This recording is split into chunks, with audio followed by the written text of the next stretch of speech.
Warahmatullahi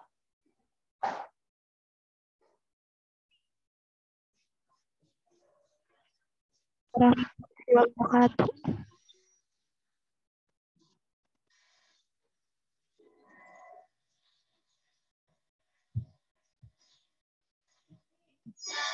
Udah tadi greetingsnya? Udah, Bu. Tadi sinyalnya yang Ibu ini ya. Agak lambat ada telepon. Ya, Assalamualaikum warahmatullahi wabarakatuh. Waalaikumsalam warahmatullahi wabarakatuh. Gimana kabarnya? Pada sehat kan? Alhamdulillah sehat. Kita absen dulu ya. Bella, nggak ada. Bunga hadir. Devi. Gak ada kuota katanya, Bu. Oh, iya. Kayaknya, Bu. Devi, Evi, Febrianti, Muna, ada Nesya, Nova, Nurmala, Ria, tadi ada ya di grup. Rica, Rihan, Cindy. Cindy udah 4 kali nggak masuk, kemana? Nggak tahu, Bu. Nggak ada terus, Ibu Cindy juga. Sama kalian nggak dihubungi? Udah, Ibu nggak pernah dibales, Cindy. Ditelepon juga nggak pernah diangkat. Tapi aktif. Aktif, Ibu berdering. Aktif. Apa ya? Kayak waktu kelas 10, Bu. Gak pernah diangkat. Nanti jadinya itu gak ikut pelajaran, terus tugas pasti numpuk gitu. Nggak dikerjain. Nggak ada yang ke rumahnya kalian? Minggu kemarin Bu Siti udah ke rumahnya. Udah? Udah, sekarang kita lanjut ya. Kemarin tugasnya baru sampai sini ya, yang menanya itu. Sekarang kita lanjut ke materi dana kas kecil. Ada yang tahu dana kas kecil itu apa? Pernah dengar nggak sebelumnya? Belum, Ibu. Jadi dana kas kecil itu, kas merupakan suatu elemen yang sangat mudah diselewengkan karena sifatnya yang sangat mudah untuk dipindah tangankan, sehingga perlu diadakan pengendalian yang ketat terhadap kas. Jadi ada kas besar, ada kas kecil. Kas kecil ini, adanya kas kecil ini untuk mengendalikan kas ya. Jadi kas nggak akan mudah diselewengkan dengan adanya kas kecil ini. Karena kas kecil ini gunanya itu mengeluarkan biaya-biaya yang kecil, yang biayanya nggak terlalu besar gitu. Jadi nggak akan mudah untuk diselewengkan. Nah, pentingnya pengendalian kas. Pertama ada perencanaan arus kas, pengendalian penerimaan dan pengeluaran kas, ada juga pengendalian kas melalui kas kecil, lalu ada rekonsiliasi bank. Sistem pengendalian intern meliputi semua sarana, alat, dan peraturan-peraturan yang digunakan oleh perusahaan dengan tujuan yang pertama. Jadi tujuannya adanya pengendalian kas ini, pertama ya mengamankan dan mencegah terjadinya pemborosan, penyalahgunaan, dan ketidakefisienan dari sumber ekonomi yang dimiliki perusahaan. Kedua, menjamin ketelitian dan dapat dipercayainya keberadaan data operasional dan akuntansi yang dihasilkan. Ketiga, mendorong tercapainya efisiensi operasi dan dipatuhinya kebijakan manajemen. Nanti kalian akan belajar mengelola dana kas kecil ya. Bukunya udah disiapin?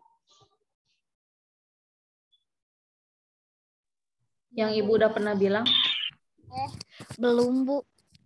Segera disiapin ya. Udah tahu bukunya kayak gimana kan? Udah Ibu kasih lihat? Iya, Bu. Bu, udah.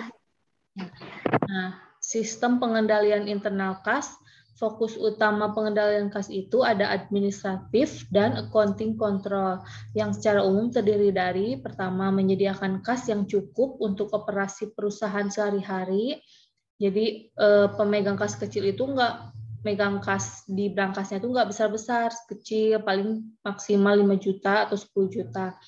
Kedua, menghindarkan terjadinya kas yang menganggur atau idle money. Jadi kas yang dipegang sama pemegang kas kecil itu, kasnya nggak akan diam aja, nggak akan digunakan. Jadi kasnya selalu berputar gitu ya. Ketiga, mencegah terjadinya kerugian-kerugian sebagai akibat dari adanya penyalahgunaan terhadap kas. Nah, pengawasan kas, sistem pengawasan intern suatu perusahaan berbeda dengan perusahaan lain karena bentuk dan jenis perusahaan kan bermacam-macam ya. Perusahaan itu enggak semuanya sama. Pasti setiap perusahaan beda-beda. Nanti kalau kalian misalnya nih udah kerja, kalian menjadi bendahara di suatu perusahaan, pasti nanti kalian akan adanya pengawasan kas. Nanti ya beda-beda setiap perusahaan itu gimana pengawasannya. Pengawasan terhadap kas itu dapat dilakukan terutama dalam hal penerimaan kas dan pengeluaran kas. Jadi kalau misalnya nanti kalian jadi bendahara nih di suatu perusahaan kalau udah kerja, nanti ada penerimaan kas, penerimaannya dari siapa, atau dari direkturnya, ada catatannya, ada laporannya, pengeluaran, begitu juga pengeluaran kasnya. Jadi kamu tuh misalnya Nurmala kerja di perusahaan mana, menerima uang. Nah, uang itu dikeluarkannya untuk biaya apa aja, harus ada laporannya. Prosedur-prosedur pengawasan dan penerimaan kas. Pertama, harus ditunjukkan dengan jelas fungsi-fungsi dalam penerimaan kas. Dari setiap penerimaan kas harus segera dicatat dan disetor ke bank. Kedua, diadakan pemisahan fungsi antara pengurusan kas dan fungsi pencatatan kas. Tiga, diadakan pengawasan yang ketat terhadap fungsi penerimaan dan pencatatan kas. Selain itu, setiap hari harus dibuat laporan kas. Jadi, setiap nanti kan ada sistem pengelolaan kas itu ada 2 macam ya. Jadi kita akan pelajari. Nanti ada laporannya. Nah, nanti latihan-latihan membuat laporan keuangan pengelolaan kas di buku besar ya. Makanya kalian harus segera nyiapkan bukunya. Kita nanti akan latihan kalau misalnya kalian itu menjadi bendahara di suatu perusahaan. Nah, nanti kayak gimana mengelolanya nanti kita akan pelajari. Prosedur pengawasan pada pengeluaran kas. Pertama, semua pengeluaran uang menggunakan cek, kecuali untuk pengeluaran kas kecil dibayar dari kas kecil. Jadi kalau yang bayarnya besar itu biasa menggunakan cek ya. Kalau pengeluaran yang kecil baru dari kas kecil. Kedua, dibentuk dana kas kecil yang diawasi dengan ketat. Ketiga, penulisan cek hanya dilakukan apabila didukung bukti-bukti yang lengkap atau dengan kata lain digunakan sistem voucher. Keempat, dipisahkan antara orang-orang yang mengumpulkan bukti-bukti pengeluaran, yang menulis cek, yang menandatangani cek, dan yang mencatat pengeluaran kas. Jadi ada beda-beda orang ya. Jadi ada yang mengumpulkan bukti-bukti pengeluaran, biasanya yang menyimpan arsip itu, terus yang menulis ceknya siapa, yang menandatangani cek pasti yang pimpinannya ya, dan yang mencatat pengeluaran kas itu yang pemegang kas kecil. Kelima, diadakan pemeriksaan intern dengan jangka waktu yang tidak tertentu. Jadi ada pemeriksaan intern misalnya dari supervisor atau dari direktur, kadang kan bisa minta laporannya seminggu sekali atau sebulan sekali. Jadi ada jangka waktunya yang tidak tertentu. Keenam, diharuskan membuat kas harian.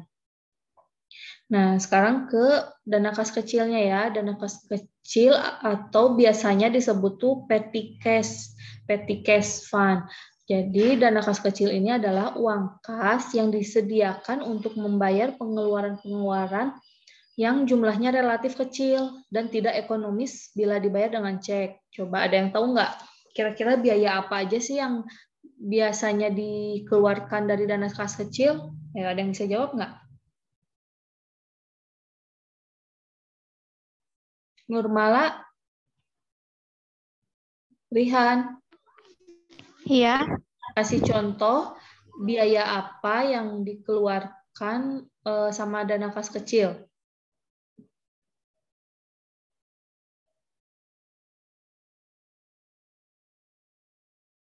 Coba, ada yang tahu nggak? Bayar SPP sekolah bisa nggak, Bu? Kan kalau SPP itu kan bukan perusahaan ya. Ini kita lihatnya perusahaan. Jadi misalnya nih, Rihan itu bekerja di sebuah perusahaan. Nah, dana kas kecilnya itu dibayarkan untuk biaya apa aja?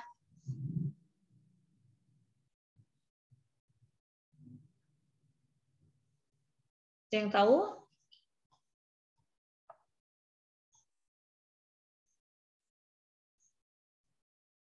Pengiriman khusus luar kota bisa nggak, Bu?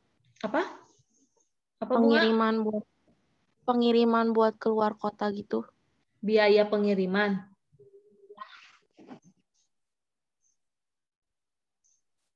Biaya apa ya itu namanya?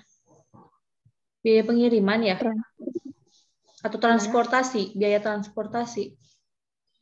Biaya pengiriman, Bu. Bisa, misalnya gini, perusahaan atau misalnya udah jangan bilang perusahaan dulu aja, misalnya toko kecil aja dulu ya. Bunga punya toko kan ya, orang tuanya. Iya, Ibu. Nah, harusnya sebuah toko itu ada namanya kas kecil.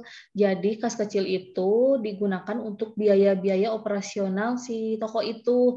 Misalnya nih, pengiriman barang ke rumahnya Nurmala. Kan itu harus ada ongkosnya ya. Iya. Nah, dibayarkan dari dana kas kecil. Nanti ditulis di laporan jurnalnya biaya pengiriman barang dagangan ke pelanggan, misalnya biayanya paling 20.000. Nah, bisa dibayar dari dana kas kecil. Beda kalau misalnya nih kalau pabrik juga pasti ada dana kas kecilnya buat pengeluaran kas kecil. Tapi kalau untuk pembayaran gaji karyawan itu masuk ke dana kas kecil atau enggak? Masuk, Bu. Bisa masuk, bisa enggak. Masuk itu kalau misalnya karyawannya sedikit.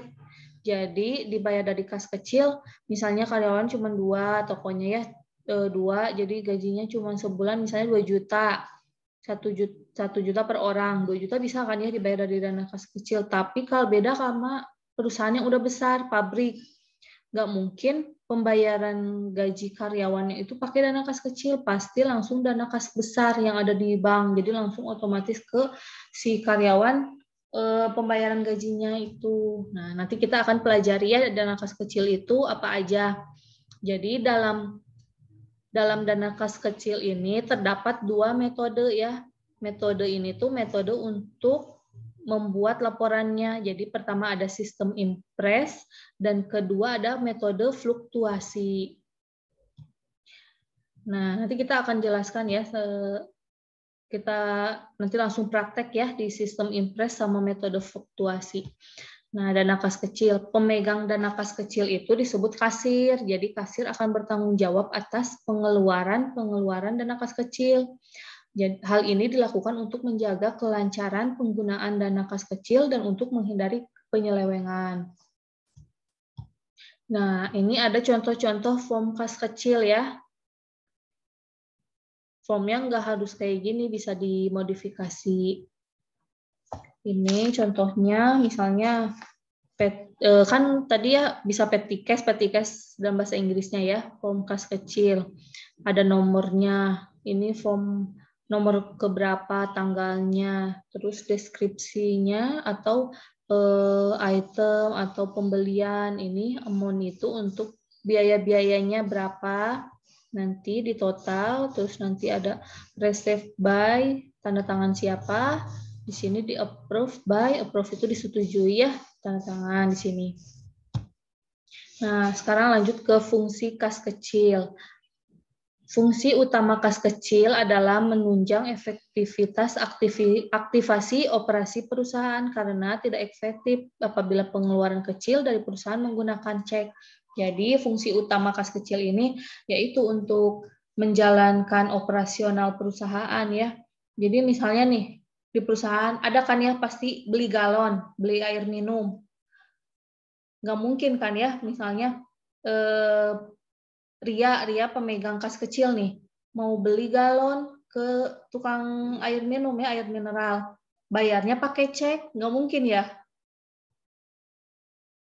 Atau ada nggak kalian pernah ngelihat ada yang bayar kas kecil pakai cek? Tahu kan cek itu apa? Tahu, Ibu. Nah, gitu. Jadi fungsinya kas kecil itu untuk menjalankan aktivitas ya, aktivitas operasional perusahaan. Jadi biaya-biaya kas kecilnya bisa dibayar dari situ langsung. Jadi nggak biayanya harus pakai cek ya. Nih, prosedur pengelolaan dana kas kecil. Pertama ada pembentukannya dulu. Jadi ada dibentuk dulu dana kas kecilnya. Pertama biasanya jumlah dana kas kecil ditaksir dengan mempertimbangkan kebutuhan untuk 3 atau 4 minggu. Jadi dibentuk dulu dana kas kecil kira-kira 3 atau 4 minggu ya sebulan ini biaya aktivitas perusahaan itu berapa? Misalnya 3 juta, 4 juta, atau 5 juta. Nah, kedua, memberikan estimasi kepada bendahara, kemudian bendahara menarik cek dan memberikannya kepada pemegang kas kecil. Jadi si pemegang kas yang besar nih ngasih bulanan ke pemegang kas kecil. Ketiga, pemegang kas kecil mencairkan atau menguangkan cek.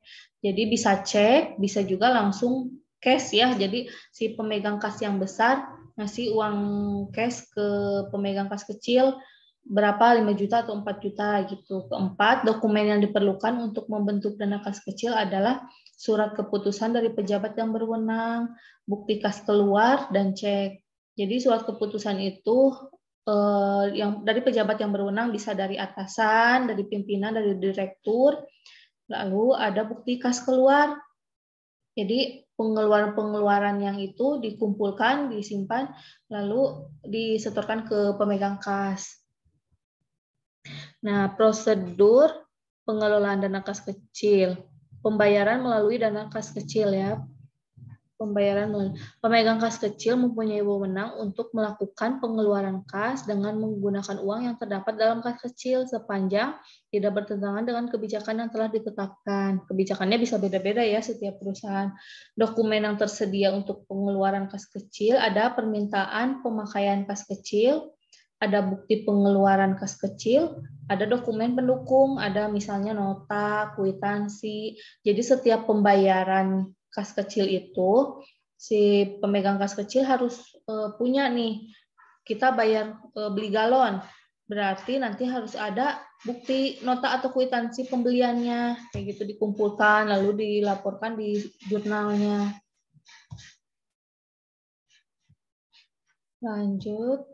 Nah, ini contoh form pengeluaran kas kecil. Ini, nah nanti kita bikin kayak gini di buku besar. Jadi kalau bisa sekarang disiapin ya. Udah beres pelajaran Ibu, kalian beli dulu aja ada lah ya. Carinya gampang kan ya buku besar. Soalnya kalau buku tulis biasa susah, kurang pas aja gitu. Ini contoh. Ibu bukunya buku Folio Kolbus bukan? Bentar. Ini bukunya kayak gini nih.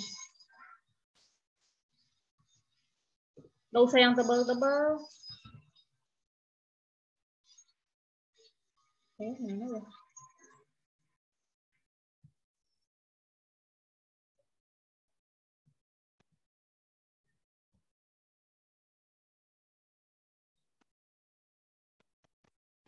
Buku apa namanya tuh ya?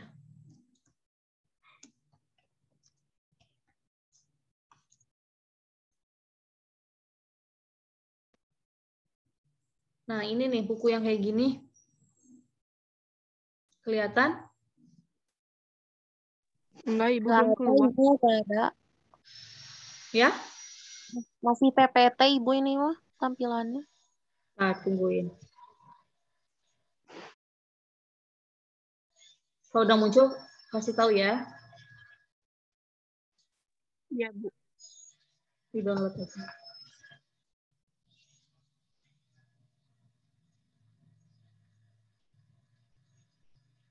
Muncul nggak? Nggak ada, Ibu. Masih PPT. Masih.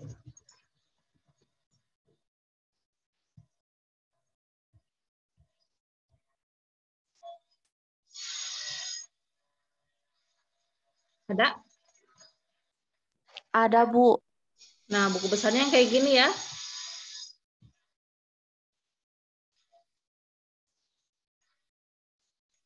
Ada nggak di PPT-nya? Ada, Ibu. Ada. Beli aja yang tipis, nggak usah yang tebal-tebal ya. Harus disiapin ya, biar nanti prakteknya ini enak langsung di situ. Jadi langsung kayak kalian tuh langsung praktek di perusahaan. Nanti di-share di grup ya yang udah nyiapin buku ini biar tahu Ibu ya.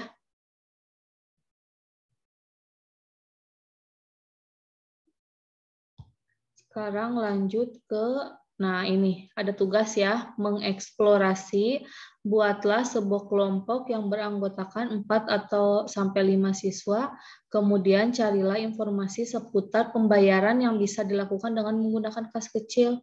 Kita 13 orang kan? Iya, Ibu. Berarti 3 kelompok. 4 sama 5. 8. Ya benar ya? Iya, Bu, benar. Nah, sekarang tugasnya ngerjain itu dulu ya. Ibu mau tanya, bukunya kayak gini, bukan, Bu? Mana lihat. Sok yang udah ada bukunya langsung tunjuk kita itu ada, Nova. Kalau yang ada di rumah yang bekas juga nggak apa-apa. Iya, Bu. Nah, gitu ya. Jadi nanti kalau udah materinya udah habis langsung ke praktek. Nanti ada soal-soal. Sekarang tugas ini dulu ya. Iya, Ibu. Dikerjain, nanti Ibu bikin di Google Class. Atau pengumpulannya gimana ya? Di Zoom meeting lagi aja ya. Jadi satu kelompok presentasiin biaya yang ini ya, tugas ini. Iya, Bu. Berarti sekarang kerjain dulu sampai jam 10, mungkin minggu depan ya. Minggu depan Zoom meeting lagi buat tugas ini ya. Iya, Bu. Iya. Berarti materi hari ini udah selesai. Dikerjakan tugasnya ya.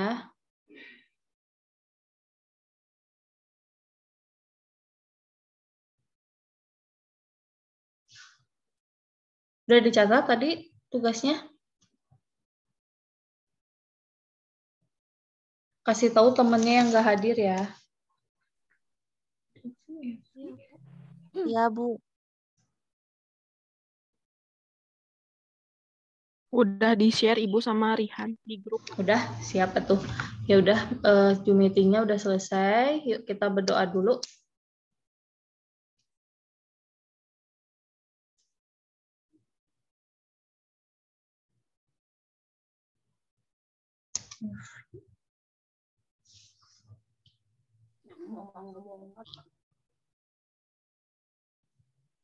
Rihannya nggak ada ya? Ya ada. Sudah kita belajar, alangkah baiknya kita berdoa. Berdoa mulai.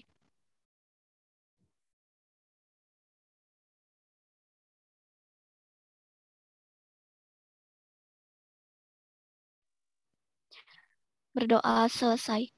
Beri salam. Assalamualaikum warahmatullahi wabarakatuh. Terima kasih, Bu. Waalaikumsalam warahmatullahi wabarakatuh. Makasih ya.